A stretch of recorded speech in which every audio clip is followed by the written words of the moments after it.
Well, good afternoon, ladies and gentlemen, and welcome to the Beaulieu Vehicle Parade. You all having a good day? Marvellous, that's what we like to hear. Allow me to introduce myself. I am not, as a lot of people think, the baddie from Jumanji, nor am I Grandpa Potts from Chicken Rang. I am Colonel Lord Archie. I'm Lord Montague's cousin, staying with him for the season, and he's asked me to help out on the vehicle parades. The reason for my uniform is that living history in the house is based around 1889, and this is actually my great-great-grandfather's own uniform from the British East India Company of 1889. So come on down to the house later and you'll learn far more about that. With regards to the vehicle parade, can we please make sure that everyone stays on the outside of the red and white barriers? Please don't stand or sit on them, they are there for your safety.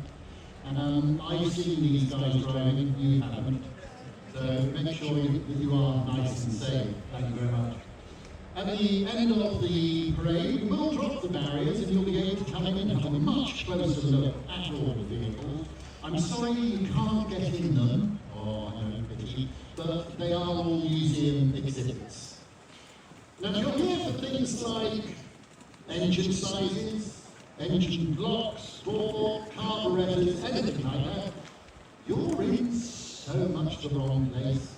You need to go into the museum and have a chat with our guys in there, who are all exceptionally knowledgeable. Because our parade is all about these individual vehicles and their own histories.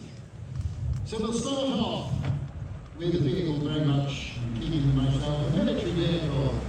Here we have the American Willys Jeep. Now, no sniggering at the name, please. Willys is the name of the American corporation that won the contract to build these under license for the US government.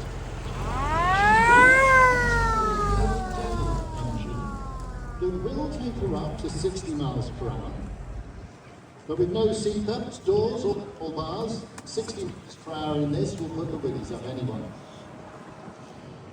You do see a lot of them around still, and that's because between 1941 and 1945, 640,000 of these were built because they were only expected to last 2 weeks on the battlefield. But they do have a couple of claims to fame. Firstly, these were the very first mass-produced four-wheel drive that the world ever saw. And that made the British very jealous. Two brothers, Spence and Maurice Wilkes, they took one of these, they substituted the engine and the gearbox for that from a Rover 12. It made 48 of them. And they sold under a brand new name that we still know today, Land Rover. And if you haven't already seen it, there's a fabulous example of a Mark I prototype in the museum. But this old girl, her other claim to fame, she is a bona fide war hero. This vehicle was on the beaches of Normandy on D-Day as a command vehicle. And I think for that alone she deserves a round of applause, don't you? Thank you, Ben.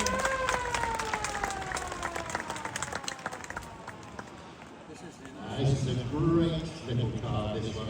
This is an Austin 7 Pearl, and one of the most significant and popular British cars. The much-loved Austin 7 was many people's introduction to motoring.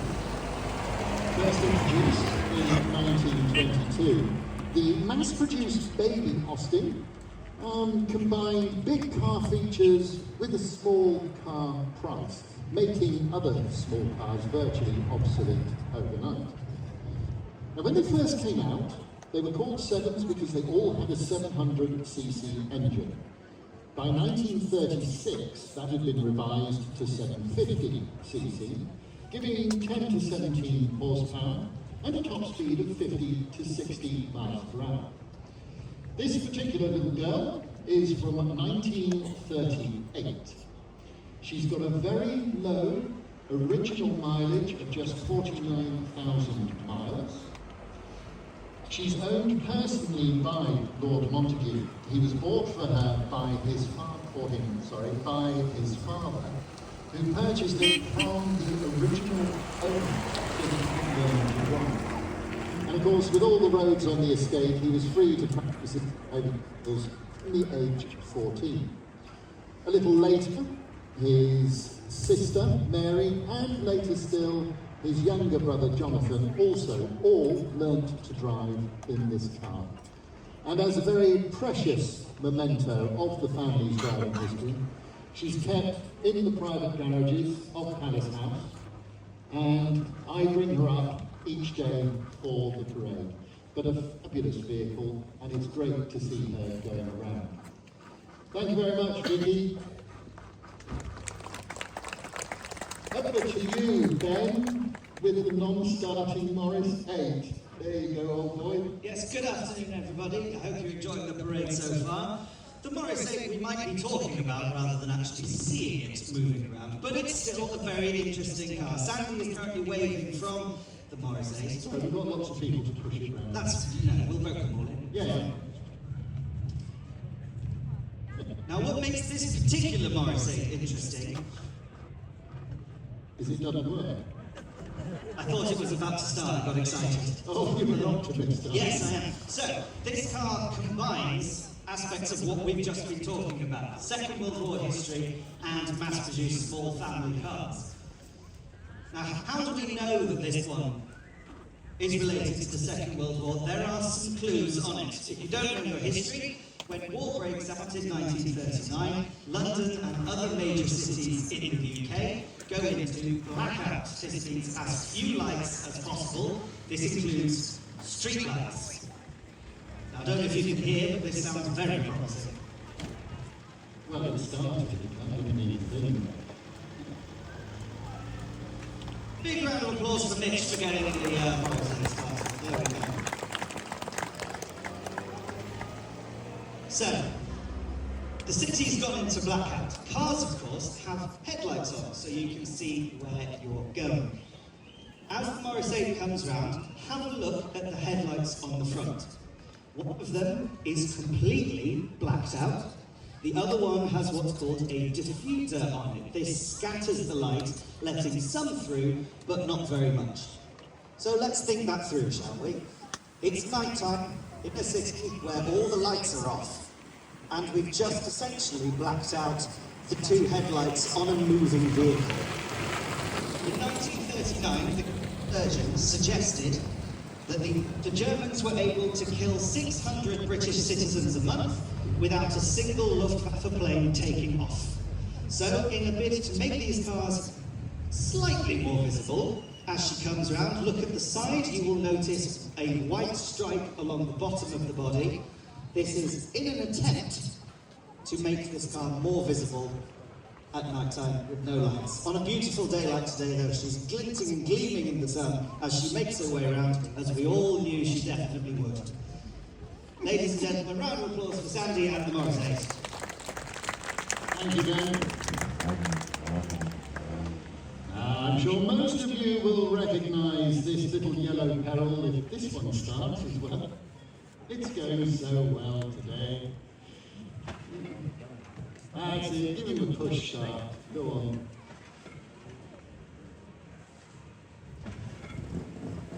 This one's three-person power rather than horsepower. Here we have the very van driven by the famous, or is it infamous, Trotter brothers, Dell and Rodney. A lot of people think he's got 1 foot, 3 feet. Oh, he's moving. Excellent. Oh, no. A lot of people will mistakenly call this a Robin Reliant. She's not a Robin. Robins didn't come along until a few years later. This is a Reliant Regal Supervan 3. Far more intuitive. And when the Reliant were designing and building these, they wanted a vehicle that was cheap and economic. Well, it's very cheap to start off with. They cut down on the number of wheels. Very economic. She has a 700cc engine that will take her up to 70 miles per hour. All thanks to the fact that she's very lightweight, because that body is entirely made of glass fibre. But let's just think about that for a moment. Lightweight, 70 miles per hour, 3 wheels. That is not a holy trinity. That is a recipe for disaster. And if you combine all 3 of those at the same time, this car will quite happily go over with you inside.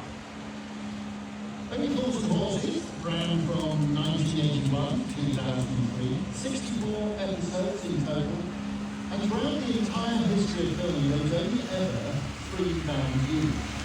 This is not a replica, and her famous scene is the one where the boys finally became millionaires. This was the vehicle parked outside the auction house. As a van, of course, it's built for 2 people, but one of these was actually taken around Mallory Park Racing Circuit with 16 people crammed inside. Not so much sure how they got them in, or out for that matter, or how it stayed upright. And definitely not so much cushy as crushy, I think, for that one. But in the face of adversity, well done, David, thank you very much. Thank you, Sandy. Thank you. I wanted a bit of shade. I thought I'd just sit in the back of this. How nice. I've driven. This is the Austin 12. Was launched in the late 1921 at a time when the company's larger 20s were proving less than successful. Not like the larger car, the 12 was well built and considered to be virtually indestructible. Available in a variety of saloon and tourer bodies, including this Clifton 5-seater tourer you can see here. Austin 12 sold well and remained in production until 1935, and the engine continued to be used in Austin taxis until the Second World War. Now, this particular vehicle was the very first car driven by Lord Montague's grandmother, Pearl. Now, if I understand the stories correctly, Pearl decided to teach herself to drive. She got behind with the wheel, told the chauffeur to stand down, and she worked out how to drive it. I'm sure she worked out how to shut the back doors as well. She self-taught herself to drive this vehicle. She spoke to the chauffeur to get some road etiquette, and away she went. Now understand, the compulsory driving licences weren't valid until 1935, so she was away with it. Now it's very comfortable to drive, but there's a roof when required when you're sheltering from the sun, but little protection from the rain and wind, and there's no sides. Now the average wage in 1928 was £2.07. Now in 1928, this car would have cost you £245, but it's a classic. Thank you very much, Ben, for driving. Big hand for the Austin 12. A sporty number for you now. This is a 1954 Triumph TR2. The TR2 was developed by Triumph to compete with successful sports car designs by competing manufacturers such as MG and Jaguar, and was of course the first of the famous TR series. The prototype, known as a 20TS, subsequently became known as the TR1, came out in 1952 and was displayed at the 1952 Motor Show. The following year, 1953, the TR2 was developed. As I said, this particular one is 1954. She's only had one owner from new, apart from the National Motor Museum Trust. She was bequeathed to us by Mr. D.A. Symes. She has an exceptionally low mileage due to the fact that she spent 30 years laid up in a garage in Devon. She's been restored by 110 Garage, the classic restoration business owned by Anthony Hamilton, father of Formula One champion Lewis Hamilton. This particular car's got a 1991cc engine that gives her 90 brake horsepower and a top speed of 107 miles per hour. And she will do 0 to 60 in just 12 seconds. Not bad for 1954. Brand new, she'd have cost you £865. During the restoration, they kept as much of the original car as possible, and that is even the original paintwork on that car. Absolutely fabulous, and we all fight over who's going to drive her. She's wonderful. Thank you very much, Vicky. And over to Bicken. Thank you very much. Now you have just seen the only crown candle start that you will see on this parade, and it is in fact our commercial vehicle represented in the parade. I am talking about the Albion A14. Now this vehicle was introduced in 1911, and it could be a light van, a lorry, a bus, a taxi. You could even get it as a car. This particular one is from 1914. She spent her working life from Manchester delivering eggs around Manchester. After a long career, she was in fact found in a breaker's yard in 1958. She was ready to be scrapped, but Albion Motors restored this beautiful vehicle for what was then the Beaulieu Motor Museum, and what is now the National Motor Museum. It was one of the museum's first commercial vehicles and was driven by the late Lord Montague on some of the runs from London to Brighton. Now what's particularly interesting about this vehicle, have a look at the paintwork as she comes around. She has been re-equipped as a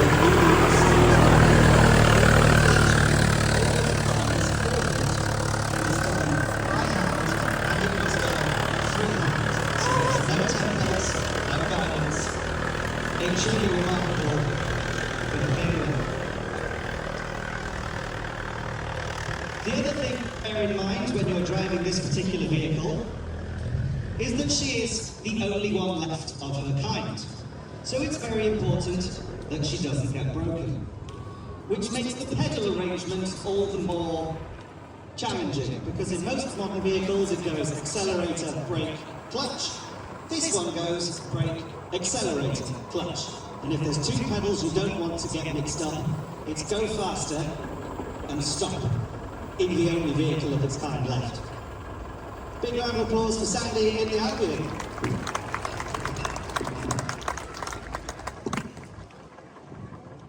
Now, unlike Sandy, I didn't want some shade, I just wanted to rest.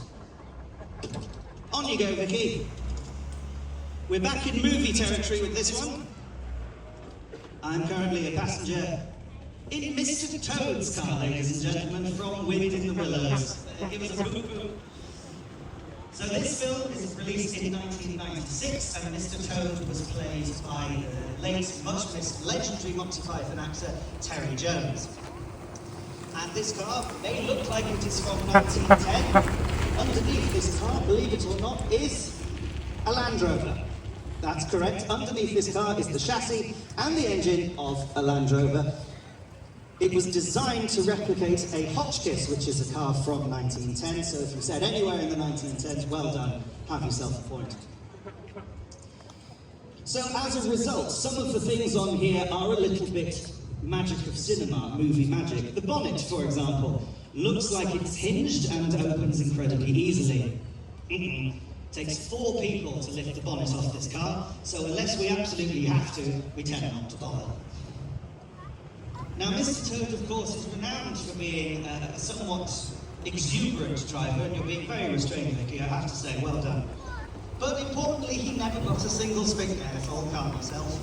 But importantly, he never got a single speeding ticket. Why? Because it is the court, ladies and gentlemen, that's the way to do it. After this car finished filming, it was then strapped to the ceiling of a Planet Hollywood restaurant in Florida. Well, why not? Then it was put into a shipping container where it got so hot that everything rubber on it, seals, tyres, melted. It was brought to us by the current owner Gordon in 2020, and our Magnificence Workshops team did a cracking job of restoring it to the beautiful car you see before you here. Round of applause for Workshops, Mr. Toad, and for Vicky. Over to you, Your Lordship.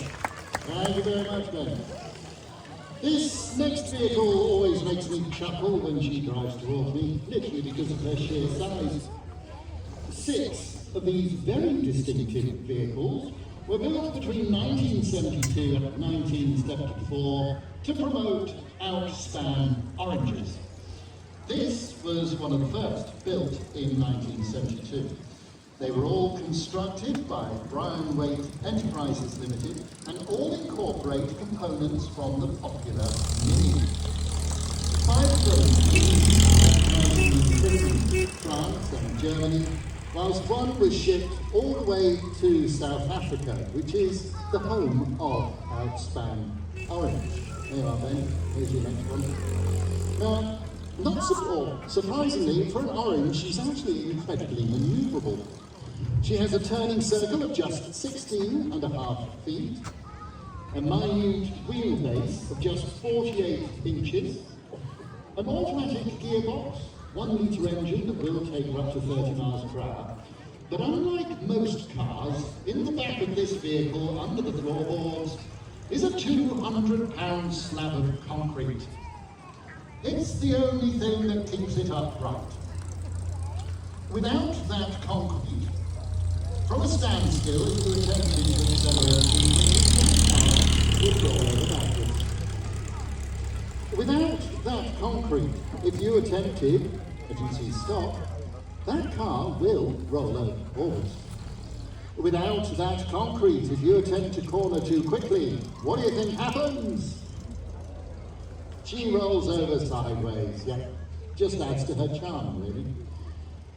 But of course, as with any vehicle, she can always run out of juice. Oh, you think that one's bad? She normally has her own segment. So got a very limited appeal. Thank you, Pat. Over to you, Ben, quickly. You're still waiting for that first laugh, aren't you? Keep trying, it'll come. Ladies and gentlemen, this is a very exciting moment. We have the one and only hovercraft in the parade. Oh yes, this magnificent machine here is the Whomobile, and that is your clue as to which TV show she is from. This was from BBC's Doctor Who. The Doctor's second vehicle made its first appearance in 1974 in the Invasion of the Dinosaurs. The other appearance was in Planet of the Spiders, which sounds terrifying, and was the final adventure for John Pertwee's Doctor. The Whomobile was in fact John Pertwee's idea, who approached the custom car builder Peter Farries to design a suitably futuristic vehicle for the Doctor. Now I'll let you into a little secret, it's not actually a hovercraft at all. You may well have worked that out. Underneath the Whomobile is another 3-wheeled vehicle, this time propelled by a Hillman Imp engine. The Whomobile remained John Pertwee's personal property, and he then used it when making personal appearances while playing the Doctor. Now you may well be wondering if it was John Pertwee's idea and it remained his, and it was used by the BBC. Well, the simple answer is, Lord Montague is an avid Whovian. He is a massive Doctor Who fan. He was a founder member of the Doctor Who restoration team, a group of fans instrumental to restoring old episodes that are in less than perfect condition. He's such a Whovian, in fact, that if you go into on-screen cars, which is the exhibit just the other side of that tree line over there, you will find Doctor Who's other car, Bessie, and you might even see a Dalek or two. Certainly one of the more unusual vehicles in the collection, certainly one of the more challenging to drive, so I think David and the Whomobile deserve a massive round of applause. Over to you, Your Lordship, for a moment I think you've been waiting for. Thank you very much, Ben. Incidentally, I'll let you into a little secret. Lord Montague worked on Doctor Who. Did he? What did he do on Doctor Who? He is actually a fully qualified graphic designer.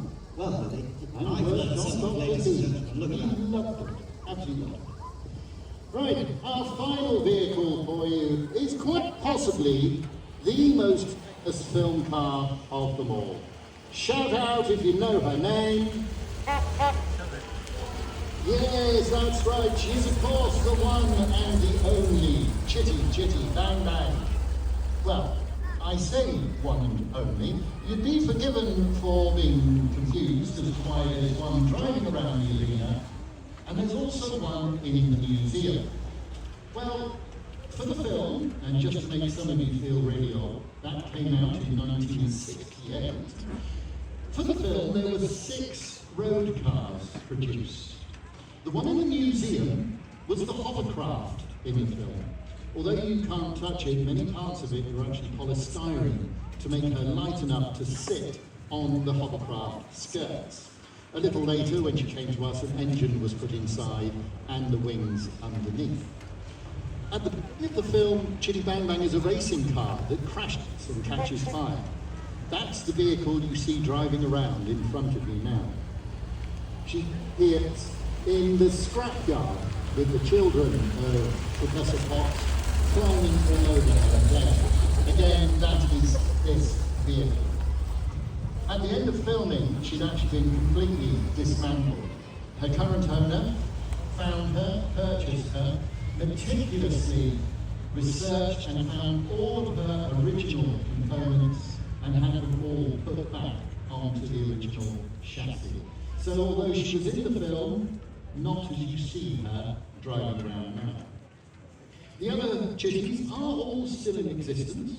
One is in New Zealand, 2 in America, and 3, including this one, here in the UK. Now, we often call her the smile car because even if you haven't seen the film, when this old girl drives towards you, just makes you smile. She's absolutely stunning. A beautiful, beautiful vehicle. Thank you very much, Pat.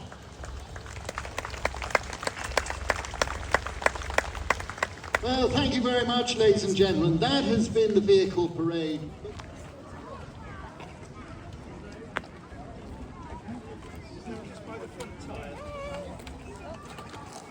Hi, Grace, how are you?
He's from Women in the Willows.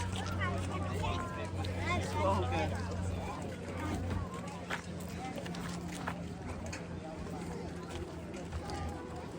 opened the engine?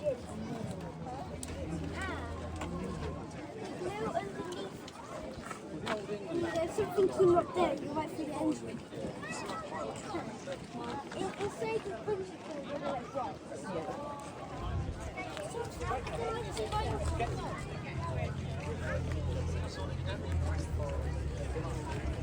Personally, I'd at least try and put a little bit of it in there. This is a... Have to go for it.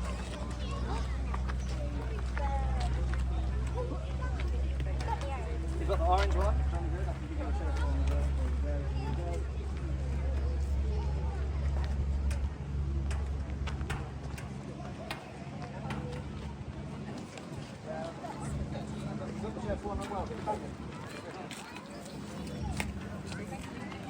You're very welcome.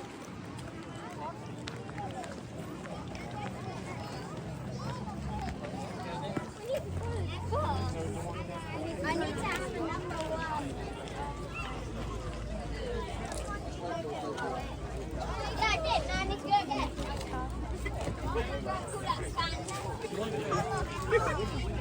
What you doing?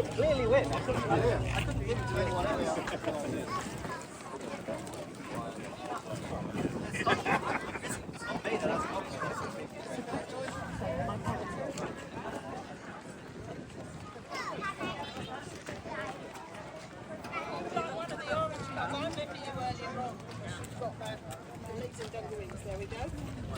Did I give you that one? Did you get that one?